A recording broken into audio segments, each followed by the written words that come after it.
In this video, you'll learn how to set up notifications in Calendly. By the end of this tutorial, you will have customized your notification settings to ensure you receive timely reminders for your events. Begin by navigating to calendly.com in your web browser. Once the page loads, you will see the Calendly homepage. If prompted, sign in using your credentials to access your account. After signing in, locate your event type, click on the event you want to modify. This action will open a detailed view of the event settings.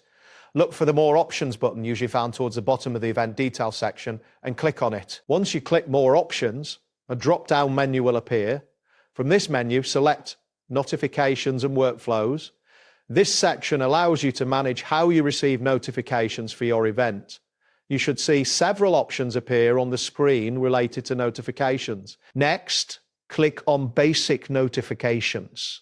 This option will allow you to set up foundational notification settings for your event.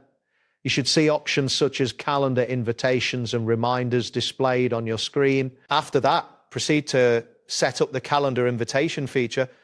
This setting lets you configure how invitations are sent to participants. Ensure that the desired options are selected to suit your needs. Now locate and click on Email Reminders. This feature needs to be enabled to receive email notifications before your scheduled events. Toggle the switch to turn it on, and a confirmation message should indicate that the setting has been activated. Then find the text reminders option and click to enable it. This will allow you to receive text notifications in addition to email reminders. Make sure this feature is toggled on as well. Finally, click on Email Follow-up and turn it on. After this, click Save Changes to ensure all your notification settings are updated. A confirmation message should appear indicating that your changes have been successfully saved. That wraps up today's guide. Thanks for watching, and catch you in the next tutorial.